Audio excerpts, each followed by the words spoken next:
Welcome back viewers to my YouTube channel business study with Nasir Razzaq. Viewers, हमारा subject financial accounting चल रहा है और आज हम इसका लेक्चर नंबर 11 देखेंगे। व्यूअर्स, प्रीवियस लेक्चर में जो हमने टॉपिक कवर किए थे वो थे rules of debit and credit. Viewers, आज के लेक्चर में जो हम टॉपिक कवर करेंगे वो है double entry bookkeeping system और अकाउंटिंग इक्वेशन।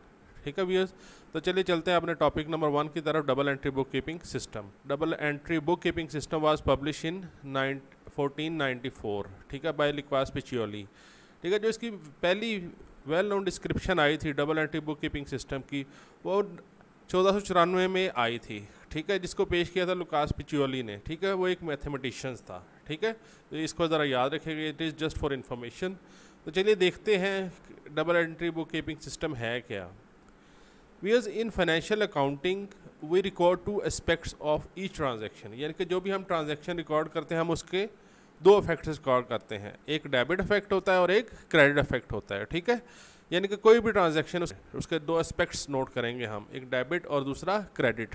ठीक है, इस कॉन्सेप्ट को वियर ड्यूअल एस्पेक्ट कॉन्सेप्ट भी कहते हैं। ठीक है, तो चलिए इसे थोड़ा पढ़ लेते हैं। In financial accounting we record two aspects of each transaction. ठीक है, the recognition of these two aspects of every transaction is also known as a dual aspect concept। ठीक है, जो हम ये दो इफेक्ट रिकॉर्ड कर रहे हैं यानी कि डेबिट और क्रेडिट, इसको डुअल एस्पेक्ट कंसेप्ट भी कहते हैं। ठीक है, because according to this concept every business transaction has dual effect। ठीक है, कौन कौन सा, जैसे मैंने अभी आपको बताया, एक डेबिट इफेक्ट होता है और दूसरा क्रेडिट इफेक्ट होता है। ठीक है viewers, in this system the total amount debited is always equal to the total amount of credited, क्योंकि हर एंट्री के दो इफेक्ट होते हैं, जितना डेबिट होता है उतना ही क्रेडिट होता है। ठीक है, double entry bookkeeping system के तहत डेबिट का टोटल जो होगा वो और क्रेडिट के टोटल के बराबर होगा। ठीक है, तो याद रखेंगे we total of debit is equal to total of credit. ठीक है, यही जो आइडिया कि total of debit is equal to total of credit, this idea is fundamental to accounting and could be expressed as the following equation. ठीक है, जो accounting equation की ये आइडिया बेस बना था। ये double entry bookkeeping system के तहत जितना डेबिट होता है उतना ही क्रेडिट होता है, यानी कि total of debit is always equal to total of credit.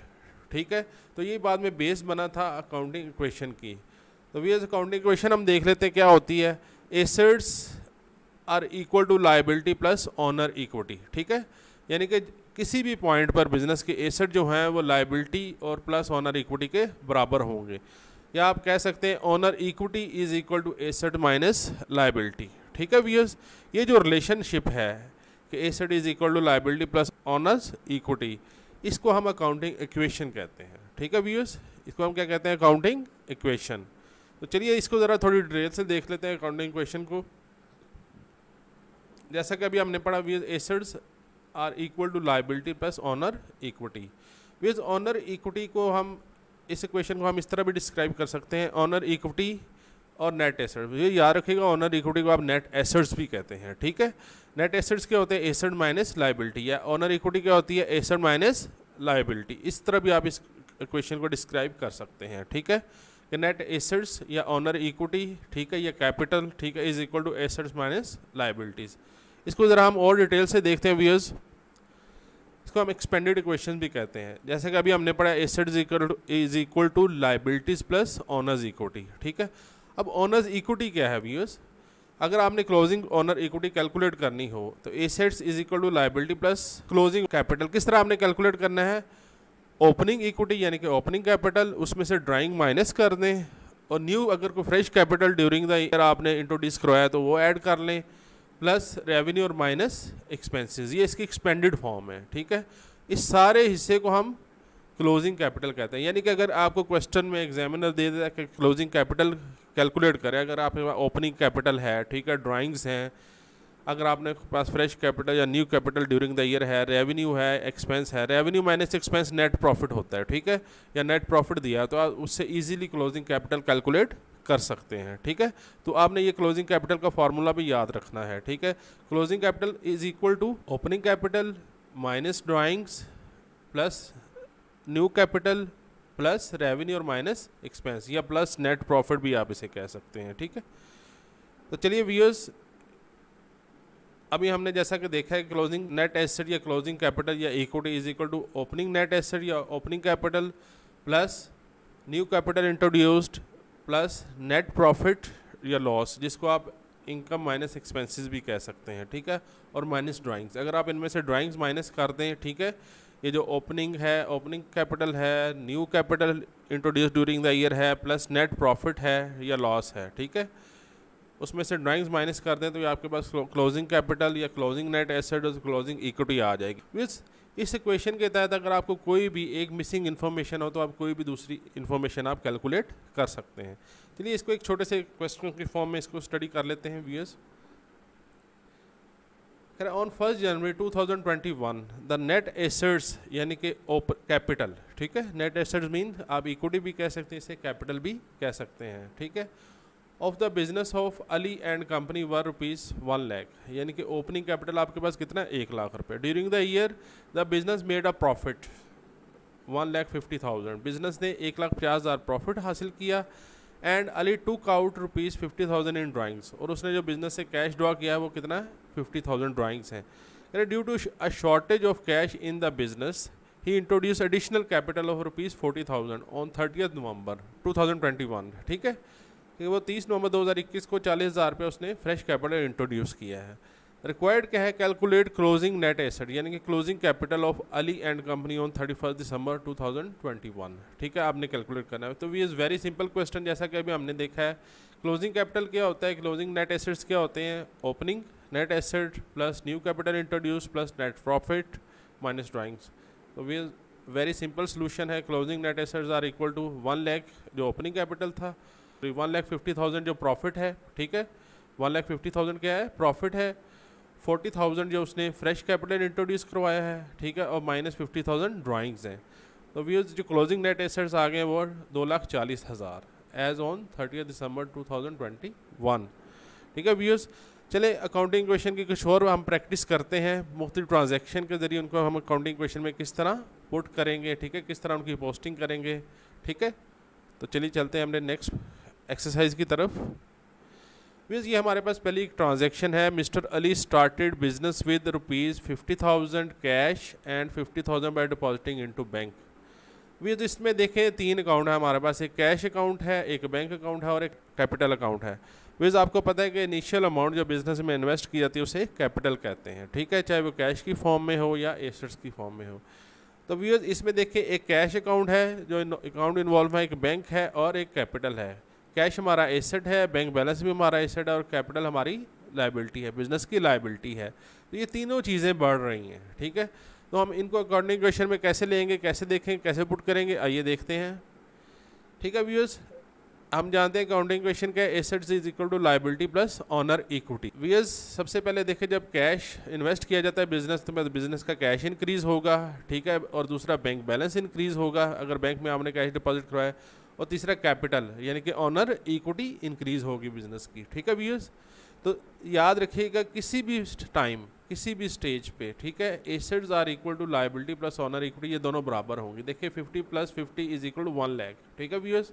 Next transaction देख लेते हैं, परचेज गुड्स फॉर कैश ₹12,000, ठीक है। अब इसमें 2 अकाउंट इन्वॉल्व है, कौन कौन से, एक स्टॉक है, एक कैश है।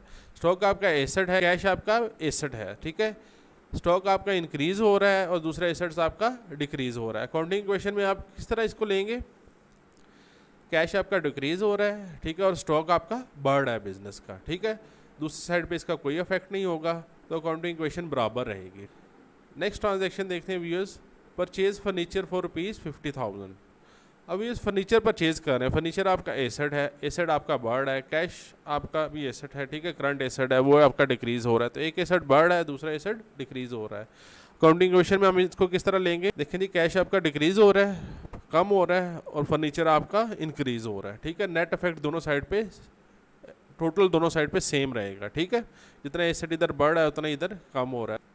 नेक्स्ट ट्रांजैक्शन है purchase goods from ABC and company for ₹10,000। देखिए अब आपने उधार पे चीज़ें परचेज की हैं, ठीक है। एक तो आपका स्टॉक है, एसेट है, बढ़ रहा है, ठीक है। दूसरा क्या है कि आपकी लायबिलिटी बढ़ रही है, ठीक है। जिस बंदे ABC कंपनी से आपने उधार पे चीज़ें ली हैं तो उसको आपने पैसे तो देने हैं फ्यूचर में, ठीक है, आने वाले दिनों में, तो वो आपकी लायबिलिटी है, ठीक है। तो इधर क्या, एक आपका एसेट बढ़ रहा है और दूसरा आपका लायबिलिटी बढ़ रही है, ठीक है। डेबिट साइड पे आप देखें स्टॉक आपका इंक्रीज़ हो गया और क्रेडिट साइड पे लायबिलिटी में आपकी लायबिलिटी इंक्रीज़ हो गई, ठीक है। ये आपके क्रेडिटर्स हैं, ठीक है। नेक्स्ट है सोल्ड गुड्स फॉर कैश ₹15,000, ठीक है। आपने कैश पे गुड्स सेल किए हैं तो व्यूअर्स आप देखें आपका कैश, आपका एसेट बढ़ रहा है इधर, ठीक है। एक तो कैश अकाउंट है, दूसरा है सेल अकाउंट। सेल क्या है, आपकी इनकम है, ठीक है। इनकम किस में जाएगी, ओनर इक्विटी में जाएगी, ठीक है। इनकम, ठीक है, ओनर इक्विटी का हिस्सा है। तो इनकम भी बढ़ रही है और आपका एसेट भी बढ़ रहा है। तो अकाउंटिंग क्वेश्चन में देखें हम इनको कैसे पुट करेंगे, ठीक है जी। एक आपका कैश 15,000 से इंक्रीज़ हो रहा है व्यूअर्स और दूसरा आपका ऑनर इक्विटी इंक्रीज़ हो रही है 15,000 से, ठीक है। डेबिट और क्रेडिट यानी कि दोनों साइडें सेम रहेंगी, ठीक है। टोटल इनका सेम रहेगा। नेक्स्ट व्यूअर देख लेते हैं sold goods on credit to XYZ, ठीक है। व्यूअर्स जिससे आपने पैसे लेने हो, हमें पता है वो हमारा रिसीवेबल होता है, ये हमारा एसेट है, ठीक है। डेटर है यानी कि ये हमारा एसेट है, ये भी बढ़ रहा है और दूसरा हमारी इनकम भी बढ़ रही है, ठीक है। ऊपर वाले ट्रांजैक्शन में हमारा कैश बढ़ा था, लेकिन इस ट्रांजैक्शन में आप देखें हमारे डेटर्स, ये एसेट बढ़ रहे हैं, ठीक है। और दूसरा हमारी ऑनर इक्विटी बढ़ रही है, ठीक है, जिस तरह पिछली ट्रांजैक्शन में बढ़ी थी। नेक्स्ट ट्रांजैक्शन देख लेते हैं viewers. Paid rent in cash ₹7,000। देखिए रेंट आपका एक्सपेंस है, ठीक है, और कैश आपका एसेट। जब आप रेंट पे करते हैं तो आपका एक्सपेंस बढ़ता है, ठीक है, और आपका कैश यानी कि एसेट डिक्रीज़ हो रहा है। तो इसको देखते हैं हम अकाउंटिंग क्वेश्चन में किस तरह पुट करते हैं, ठीक है व्यूअर्स। जब आपने रेंट पे किया तो आपका 7,000 कैश कम हो गया, ठीक है, और उधर से आपका कैपिटल भी कम हो गया क्योंकि एक्सपेंसेस ऑनर इक्विटी से माइनस होते हैं, ठीक है। इनकम ऐड होती है, ड्राइंग्स भी माइनस होती है और एक्सपेंसेस भी माइनस होते हैं। नेक्स्ट हम देखते हैं paid salary to staff by cheque, ठीक है। अब आप ऊपर आपने कैश में पेमेंट की थी, इधर आप चेक के ज़रिए पेमेंट कर रहे हैं, तो इधर कैश की जगह क्या आ जाएगा, बैंक बैलेंस आ जाएगा, ठीक है। एक्सपेंस आपका सैलरी है, ठीक है। सैलरी आपका एक्सपेंस, जब आप सैलरी पे करेंगे तो आपका एक्सपेंस बढ़ रहा है, ठीक है। जब आपका एक्सपेंस बढ़ेगा तो आपकी ऑनर इक्विटी कम होगी, ठीक है। और जब आप चेक आपने पे किया तो आपका बैंक बैलेंस कम होगा, ठीक है भैया। इसको देख लेते हैं अकाउंटिंग क्वेश्चन में हम किस तरह पुट करेंगे। देखें जी 9,000 से आपका बैंक बैलेंस डिक्रीज़ हो रहा है, ठीक है, और 9,000 से ही आपकी ऑनर इक्विटी डिक्रीज़ हो रही है, यानी कि डेबिट और क्रेडिट हर स्टेज पे, हर पॉइंट पे सेम, यानी कि टोटल उनका सेम रहेगा, ठीक है। Assets is equal to liability plus owner equity. Next transaction देख लेते हैं। Mister Ali withdraws ₹10,000 from business. Mister Ali ने बिजनेस से कैश निकाला है फॉर पर्सनल यूज़ है, ठीक है। तो पर्सनल यूज़ के लिए जो चीज़ें निकालते हैं हम, कैश है या एसेट्स हैं या गुड्स हैं, ठीक है, वो ड्राइंग्स होती हैं, ठीक है। ड्राइंग्स क्या है व्यूज, कंट्रोल टू कैपिटल है, ठीक है। इससे कैपिटल कम होता है यानी कि ऑनर इक्विटी कम होती है।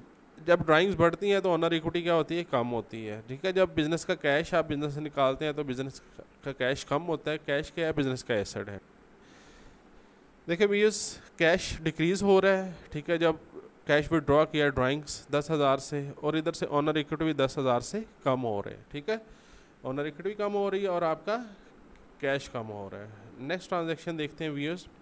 Received cash ₹5,000 from XYZ and company. तो कैश आपका एसेट है, ठीक है, ये इंक्रीज़ हो रहा है। XYZ भी आपका एसेट था, ये डिक्रीज़ हो रहा है। इसको हम अकाउंटिंग क्वेश्चन में कैसे देखेंगे, देखिए ये देखें व्यूअर्स, डेटर्स भी आपके डिक्रीज़ हो गए हैं, ठीक है। जब आपके डेटर्स ने आपको पेमेंट कर दी और कैश आपका इंक्रीज़ हो गया, दूसरी साइड पे कोई इफेक्ट नहीं आएगा, ठीक है व्यूअर्स। तो देखें इन सब का आपने टोटल किया, जितने भी एसेट्स हैं, cash, furniture, debtors, bank balances, ठीक है, इन सब का टोटल क्या है, 1,19,000, 1,19,000 ये डेबिट साइड यानी कि एसेट साइड्स की।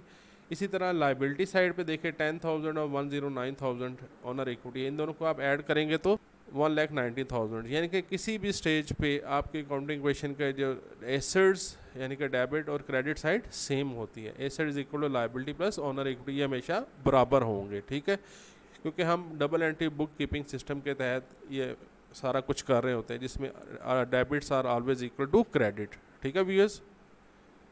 ये था व्यूअर्स आज का लेक्चर, ठीक है। नेक्स्ट लेक्चर में व्यूअर्स हम द जर्नल और जर्नल एंट्रीज, ये दो टॉपिक कवर करेंगे, ठीक है viewers. Thank you for watching my channel. देखते रहेगा हमारा चैनल और सीखते रहेगा। अल्लाह हाफिज़।